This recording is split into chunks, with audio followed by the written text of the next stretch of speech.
Hey, so we're continuing on with our NBA preview podcast for the 2015-2016 NBA season, and now we're going to be covering the Minnesota Timberwolves. So last year, obviously they weren't too good. They finished the season with a record of 16-66.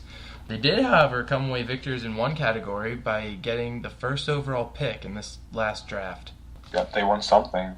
Yeah. And with that first pick, they drafted Karl-Anthony Towns. And they also added Nemanja Bjelica from the EuroLeague.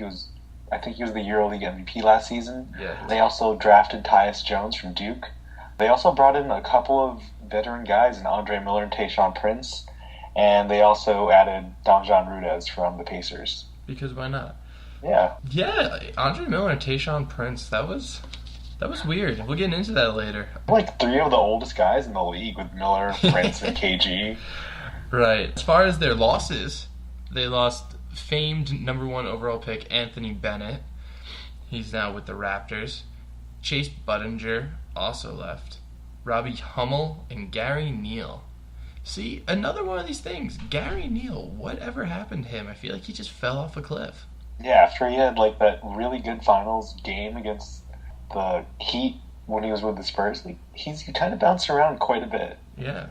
I feel like Patty Mills almost did the same thing. If you remember that, Patty Mills had a similar series against the Heat the following year, and there was talk about Patty Mills starting point guard for like New York Knicks or all these other teams. Then he stuck around. I guess maybe these players are smart if they stick in that system, because Gary Neal's proven that he just can't find a team. It's nothing without Pop. Alright, so starting lineup, point guard, Ricky Rubio, still. Shooting guard, this one's really cool. They got Zach LaVine moving up into the starters. I like that move, replacing Kevin Martin. Small forward, still Andrew Wiggins. Power forward, I think they might go with Garnett, just be out of respect, but I don't think he's going to be logging too many minutes. Obviously, they have so many options on that front court now. You could also see Gorgie Jang challenge for that power forward spot, potentially, especially since their center, Karl-Anthony Towns, is hopeful to be a spacing threat. So you might want to have someone in there in the paint consistently. Yeah, so obviously, like I said, Martin will be relegated to a bench role, most likely, but I'm not sure if they're going to be logging minutes for him or not to kind of increase his trade value. I don't. They also have Nikola Pekovic. Yeah, but I mean, they'd be crazy if they wanted to give him more minutes over promising players like Towns or Zhang. Yeah, he still has a big contract left, but he's almost like in a nowhere position with the Wolves now. Exactly. So now I guess we can let's go move on to the stats. Yeah. So the Timberwolves had the worst defensive rating in the entire league last season per NBA.com. It was a 109.6. That's really expected for a team that's really inexperienced and young, with guys that were born basically when KG was drafted. I think adding some veteran guys in Prince, Miller, and KG for a full season will help them get their defense down, but it's still a work in progress. Maybe their best defender is Ricky Rubio, and Andrew Wiggins was supposed to be a good defender coming into the league, but he wasn't exactly too great on defense last year, so I'm hoping for that to improve for the Wolves this year. I found a hard time picking one stat that I thought would define them. There's so many. Obviously, you talk about their defensive woes. Yeah, they ranked dead last in the effective field goal percentage and all that stuff. But I feel another big thing for them, 3-pointers. They don't have enough. I feel like that's kind of a weird thing. You know, you look at Kevin Martin, they had Kevin Love before that, so it was kind of like always a 3-point threat. But this lineup really doesn't field many 3-point shooters. And they're definitely hoping that Karl-Anthony Towns can bring a 3-point game with him. You know, maybe a little bit of spacing. Because they just have one too many slashers, I feel. But Wiggins, LaVine, Rubio can't score. But Wiggins and LaVine mostly, they make a lot of their work just kind of slashing, going to the rim, maybe taking a pull-up. So I think they ranked dead last in 3-pointers, both made and attempted per game last year. They were probably dead last in a lot of categories last year, too. Yeah, they were. I mean, defense, obviously a thing that they have to work on, but that Karl-Anthony Towns can definitely help that. But I really think if we see some improvement from Wiggins, some more consistency from Zach LaVine, maybe a really developed offensive game from Karl-Anthony Towns, they can change that statistic of 3-pointers made and even 3-pointers attempted. Just to see them attempt more would be nice. Yeah, for sure. You can move on to the big picture now. Yeah, go ahead. What's your big picture assessment of this team? I really like this team. They're one of the ones out there that makes me really want to get League Pass, just that way I can enjoy watching them develop. They have a really interesting roster, I feel. They're not expected to do much with it, and they're going to be kind of like a sleeper, I feel, in the next 2 or 3 years. They have Andrew Wiggins, who's already showing superstar potential, averaged 20 points per game after the All-Star break.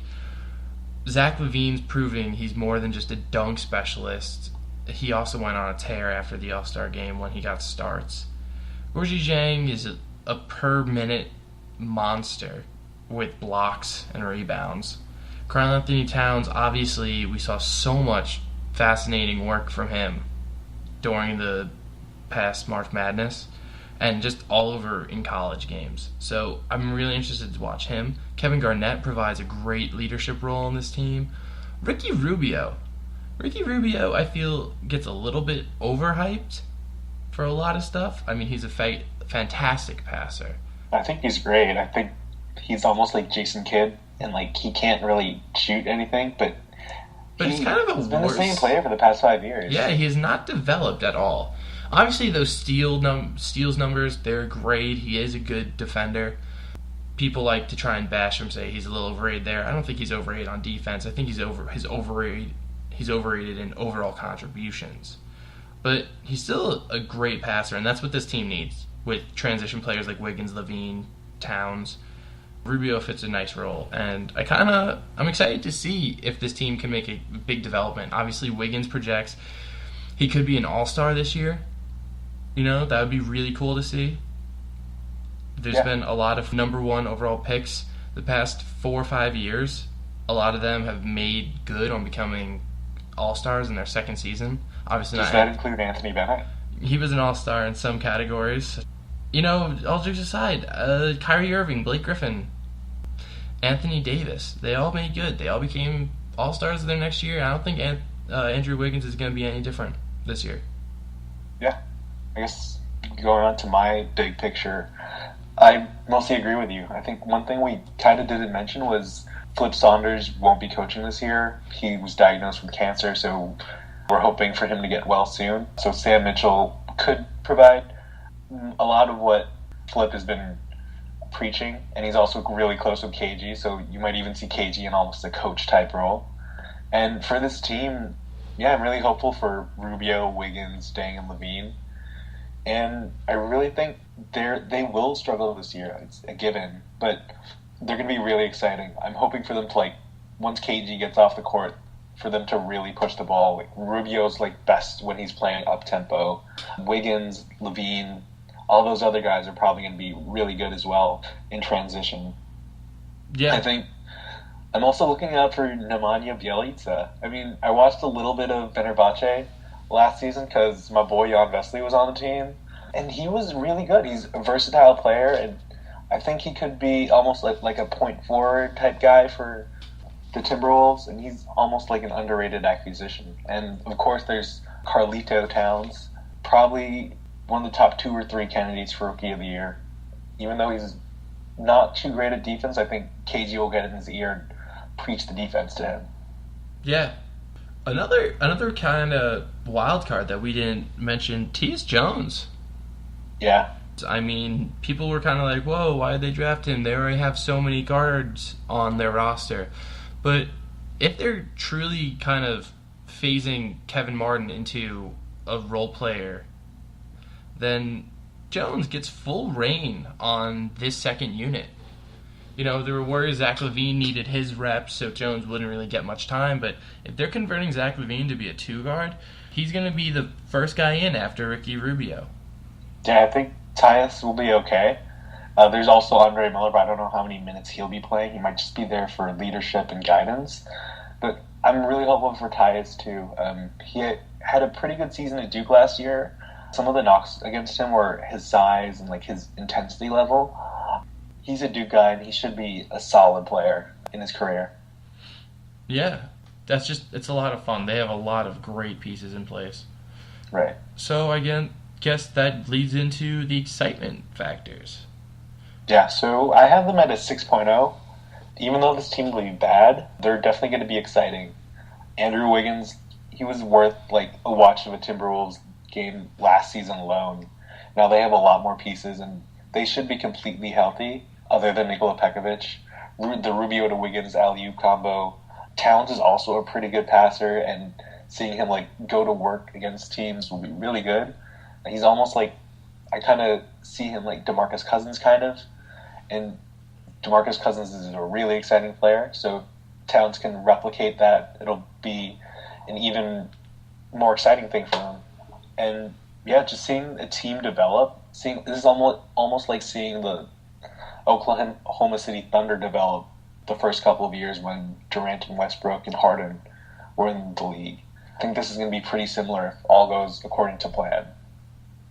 Yeah, for that reason, I mean, I gave them an 8.0, and like we've made clear throughout all these past few podcasts, it turns you on. I love young players. Development turns you on. It's a great way. It gets me all hot and bothered and excited. And this team is full of young talent, and this is going to be so much fun for me to watch. Like you said, Wiggins, Levine put on a show at the slam dunk contest, and just to see him do in-game dunks is going to be great. Karl-Anthony Towns, great player. I loved watching the tournament because of him. I'm really excited to watch these guys kind of grow together. Yeah, for sure. So where do you project them? See them a little bit better than last year, maybe around 20 wins, but still not really doing anything much in the Western Conference. I think they're like 2 or 3 years away from really becoming a playoff team. Yeah, I have them at like sitting at 20 to like 25 wins, somewhere between that range. Probably finishing second to last in the West, or third to last, hopefully, seeing how Sacramento's beautiful experiment plans out. Portland, too. Portland, yeah, it depends on the breaks. But so I see this team specifically sitting at like 20, 25. Yeah, they're not going to be doing much. They're not going to the postseason. They could become like the Utah Jazz, and next year become a sleeper pick for an 8 spot or something. But yeah, nothing for this year, definitely. Yeah. So I guess that moves it. You know what? Actually, before we get on social media, let's address what's going on here. Why did they pick up? Do you think they picked up Miller and Prince? These guys can't log minutes on this team. And I understand the need for a veteran presence or something like that, but I don't know if I want Tayshaun Prince being the guy that kind of molds Wiggins. I don't know how I feel about that. I really don't know. I mean, like, there's some times where Sam Mitchell is going to get really frustrated at his young guys, and he's going to want to put some veteran guys in to, like, lead them. But they can't play. I think he's a pretty solid guy to have around. He's a veteran. He's a professional. He hasn't. Both Andre Miller and Tayshaun Prince, they haven't really done anything major conduct-wise in their careers. I think those are guys to model their careers after. They're not really stars, but they've been in the league for a really long time, and that's what they want. Well, listen, I understand Andre Miller. He can really teach Tyus Jones and Ricky Rubio. Professor Andre Miller? Yeah, he can teach them how to play better at that spot. Obviously, I don't know if he's going to help Rubio much, because Rubio's issue isn't passing or defense, it's scoring.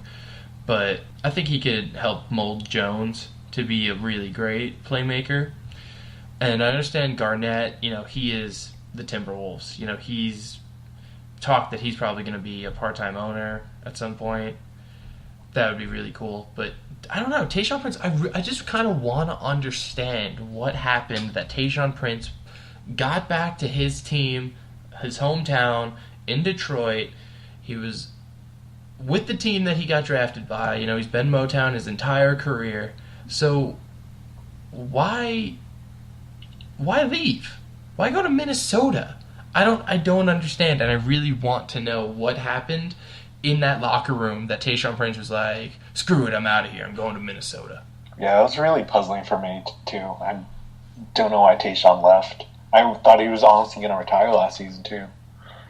Yeah, he's been teetering around like fringe players of the NBA, but I'm not even trying to insult his playing style. I'm confused as that. But I guess there's no better time than any than just go onto social media. Okay, so Karl-Anthony Towns, he likes to be called Carlito. How do you feel about that? I think he deserves it. I think he has the right to want a nickname straight out the bat. And Carlito could be a good one. You know, people are going to want to call him a bunch of other things. His name lends itself, Cat, whatever. Cat, yeah. Cat. Like, I feel like that would be cool. He's gonna have good nicknames. He's gonna have a lot of good nicknames through his career. I can't really. I'm trying to figure out what would be a good name for Karl-Anthony Towns. Just what's his jersey number right now?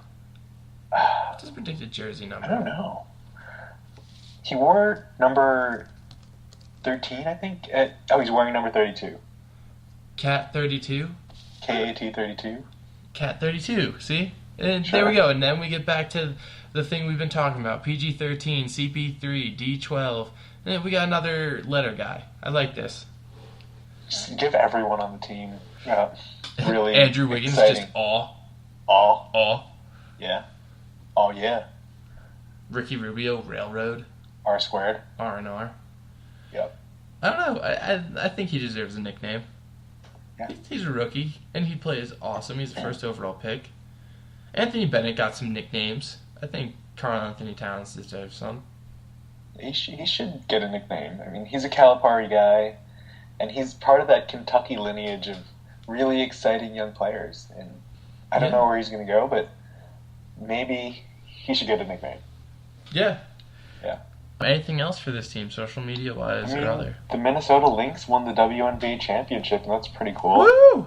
Yeah, congrats, Minnesota Lynx. I Yeah, think good job, guys. most of the Timberwolves were on the courtside watching the game too, so it's good to see some synergy from the Minnesota basketball franchises. Yeah, they took them out to show them what winning looks like.